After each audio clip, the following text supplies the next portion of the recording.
Hello everyone, আমি আবার চলে এসেছি বনবিথি রিসর্টের ব্লগ পার্ট 2 নিয়ে। আমরা এখন সুইমিং পুল থেকে চলে এসেছি, এবার আমরা এখন যাব লাঞ্চে। এই যে আমরা সুইমিং পুল থেকে আবার রুমে গিয়ে ফ্রেশ হয়ে ড্রেস চেঞ্জ করে এবার আমরা যাব লাঞ্চে। লাঞ্চটা অ্যারেঞ্জ করা হয়েছিল এদেরই ব্যাঙ্কোয়েট হল যেটা আছে সেটাতে।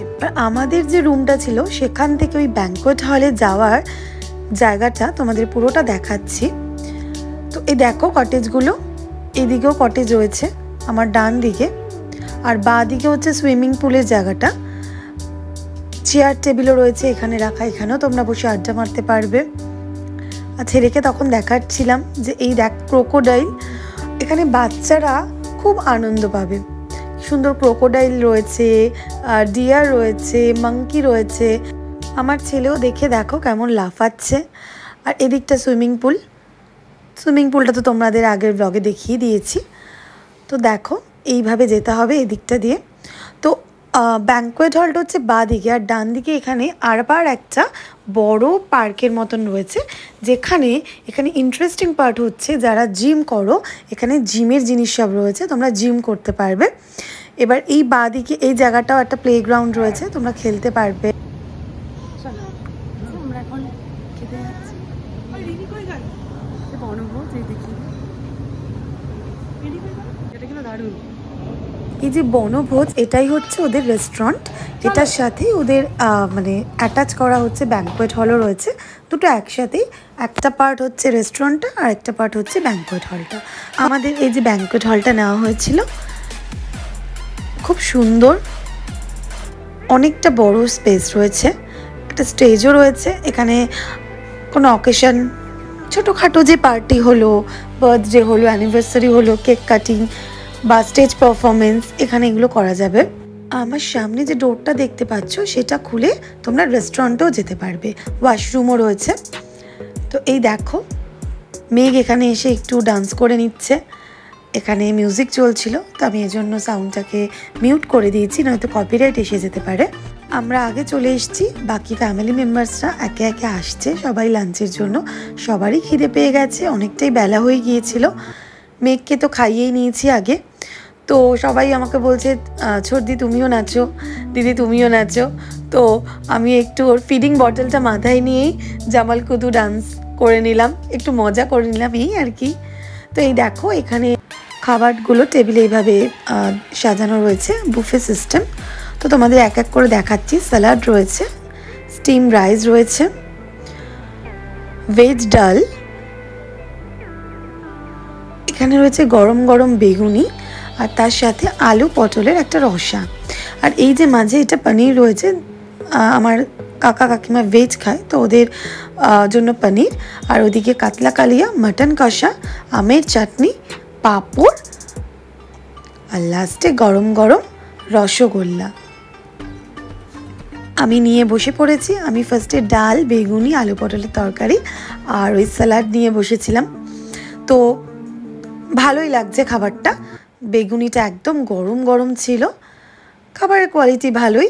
তো মেন যেটা সেটা রিভিউটা দিচ্ছি, মাটনটা আর মাছটা। তো এই দেখো মাছটাও খুব ফ্রেশ ছিল, আর ঝোলটা যেটা করেছে সেটাও খুব টেস্টি ছিল। আর মাটনটা নিয়ে তো কোনো কথাই হবে না, মাটনটা খুবই সফট ছিল। আর কি বলবো, মাটনের যে ঝোলের টেস্টটা বেশ অন্যরকম ছিল। আমি তো অনেকগুলো মাটন নিয়েছি, লোভে পড়ে নিয়েছি, আর এত খিদে পেয়ে গিয়েছিল সুইমিং পুল থেকে গিয়ে। তো এদিকে মেঘও পাশ থেকে আমার থেকে স্যালাড, পাঁপড় এগুলো খেয়ে যাচ্ছে। কিছু করার নেই, একসাথে রয়েছি, দিতেই হবে। সবাই আমরা খাচ্ছি। এই টেবিলে আমার দিদি, দাদার ছেলে, দিদির মেয়ে সবাই বসেছিলাম। ওই দিকটায় আমার কাকা, মা, কাকিমারা বসেছে, আরেকটা টেবিলে আমার দাদা বৌদিরা বসেছে। আর এই যে আমি এখন মাটনের এটাকে কি বলে, নলি, বা ওই ছোটোবেলায় আমরা ওই হ্যালোহার বলতাম, এটা আমার ব্যাপক লাগে খেতে। তো খাওয়া দাওয়ার পর একটু স্টেজে সবাই মিলে নাচানাচি হয়ে গেল, মানে বাচ্চারা, আমার ছেলেই সবাইকে মাতিয়ে রাখছে, ওই এখানেই হিরো। এই দেখো সবাইকে ডান্স স্টেপও দেখাচ্ছে, ওর ডান্স স্টেপ সবাই ফলো করছে, যেন ও কোরিওগ্রাফার। ব্লগটা ভালো লাগলে অবশ্যই লাইক করো, সাবস্ক্রাইব করে পাশে থেকো। যেন মনে হচ্ছে ওদের কোরিওগ্রাফার ওদেরকে শেখাচ্ছে, এত পাকা হয়েছে। আর এদিকে একটা মাইক রাখা ছিল, ব্যাস ওকে দেখানো হয়েছে, আমরা নিয়ে মাইকে কথা বলছিলাম, ব্যাস ও নিয়ে মাইক নিয়ে খেলা শুরু করে দিয়েছে, ও এটা খেলার জিনিস ভাবছে। তো যাই হোক, দুপুরটা বেশ ভালোই কাটলো।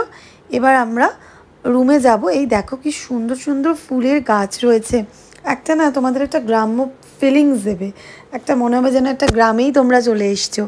শহরের এত কাছে এরকম যে গ্রামের পরিবেশ খুব ভাল লাগবে, সাথে ভালো খাওয়া দাওয়া পাবে, সুইমিং পুলের মজা নিতে পারবে। এছাড়াও এখানের আরেকটা ইন্টারেস্টিং জিনিস হচ্ছে তোমরা বোটিং করতে পারবে। তো অবশেষে আমার হাজব্যান্ড চলে এসছে, ও হচ্ছে বিকেলে জয়েন করেছে, ওকে গাড়ি নিয়ে এসছে, ওর অফিস ছিল, তো সেই জন্য এই পিছন থেকে এসে আমার ছেলেকে সারপ্রাইজ দিয়েছে, ও তো অবাক হয়ে গেছে। তো আমরা রুমে গিয়ে একটু ফ্রেশ হয়ে নিয়ে আবার ড্রেস চেঞ্জ করে নিলাম, করে নিয়ে আমরা বেরিয়ে পড়েছি। এই দেখো রাতের বিউটি। তো আমরা আবার ব্যাঙ্কোয়েট হলে চলে এসেছি ড্রেস চেঞ্জ করে। এখন হবে হচ্ছে কেক কাটিং। আমি একটু কেকটা দেখে নিচ্ছি, আসলে আমার কেকটা দেখা হয়নি। এই কেকের যে থিমটা ছিল সেটাও এই মানে রিসর্টটার সাথে বেশ ম্যাচ করে গিয়েছিল, সুইমিং পুল দেওয়া এরম টাইপের ছিল কেকের থিমটা, ভালো বেশ। ফ্যামিলির সবাই চলে এসছে, সবাই বসে আছে, ওয়েট করছে কখন কেক কাটিং হবে। তোমাদেরকে ঘুরিয়ে দেখিয়ে নিচ্ছি, ওই যে আমার মা, কাকিমা সবাই বসে আছে। দেখো ব্যাঙ্কোয়েট হলটা কিন্তু বেশ ঝকঝকে, ভালো বেশ। এবার এই দেখো স্ন্যাক্স চলে এসছে আমাদের, গরম গরম ভেজ পকোড়া, তার সাথে চিকেন পকোড়া, সস, আর তার সাথে ছিল কফি। আমাদের প্রত্যেকেরই পেট একদম ভর্তি ছিল, কিন্তু তবুও ওই যে স্ন্যাক্স না হলে চলে না, তো আমরা স্ন্যাক্সও খেয়ে নিচ্ছি। তার আগে কেক কাটিং, মেইন যে আমাদের অকেশন সেটা আগে হবে। তো মেঘ তো কেক দেখে খুব এক্সাইটেড, ও কখন কেক কাটবে সেটা ভাবছে। ও ওর দাদা ভাইকে কেক কাটতে দেবে না, ও নিজেই কাটবে আর খাবে, ও সেই জন্য বায়না শুরু করে দিয়েছে। আমরা একটু কেকের ছবি তুলে নিলাম। এই দেখো কেকটা কি সুন্দর না?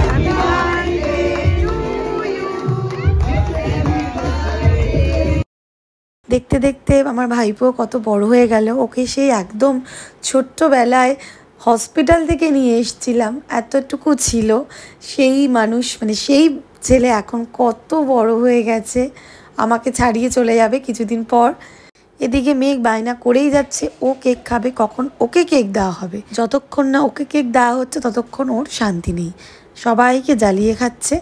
আর আমি তো কেক খেতে চাইছি না, আর মিষ্টি কিছু খেতে ইচ্ছা করছে না। দুপুরে অনেক মাটন খেয়েছি, মাটনটা এত টেস্টি হয়েছিল। তো তারপরে অবশেষে স্ন্যাক্স নিয়ে নিলাম। চিকেন পকোড়া কি ছাড়া যায় গরম গরম? এই যে গরম গরম অল্প ভেজ পকোড়া নিয়েছিলাম আর চিকেন পকোড়া নিয়েছিলাম, একটু খেয়ে নিলাম। ব্যাস এটাই আমার রাতের ডিনার হয়ে গেল, আর রাতে কিচ্ছু খাবো না, একটু কফিও খেয়ে নিয়েছিলাম। এবার সবার শেষে একটু স্টেজ পারফরমেন্স হয়ে গেল সবাই মিলে। আমার ছেলে তো মাতিয়ে রেখেছিল সবাইকে, ওর ডান্স দেখতে দেখতে আমরা সবাই হাসতে হাসতে পাগল হয়ে যাচ্ছি। সবাই বাড়ির ফ্যামিলিরা বসে মজা নিচ্ছিল, এনজয় করছিল। ওই দেখো আবার শুয়ে পড়েছে, নাচতে নাচতে টায়ার্ড হয়ে গেছে, শুয়ে পড়েছে। শুয়ে আবার অ্যাক্টিং করছে যে ও প্রাণায়াম করছে। ওর যে দাদাই সে প্রাণায়াম করে, তাকে দেখেও প্রাণায়াম শিখেছে, ওই শুয়ে শুয়ে প্রাণায়াম করছে, অনুলোম বিলোম। এদিকে কিন্তু অ্যাকচুয়ালি হাঁপিয়ে গেছে। তো যাই হোক, এই দেখ রাতের লাইটিং। তো তোমাদের সকালে বলেছিলাম একটা লেক এরকম আছে আমাদের যে রুমটা তার পাশেই। এই লেকটা যখন আমরা বাড়ি ফিরছি দেখছি কি সুন্দর লাইটগুলো দিয়ে সাজিয়েছে। কারোর একটা বার্থডে সেলিব্রেটও হয়তো এখানে হয়েছে জলের উপরে। সব মিলিয়ে আমাদের দিনটা খুবই ভালো কেটেছে, রিসর্টটা আমার দারুণ লেগেছে। এবার আমাদের বাড়ি ফেরার পালা। Good night.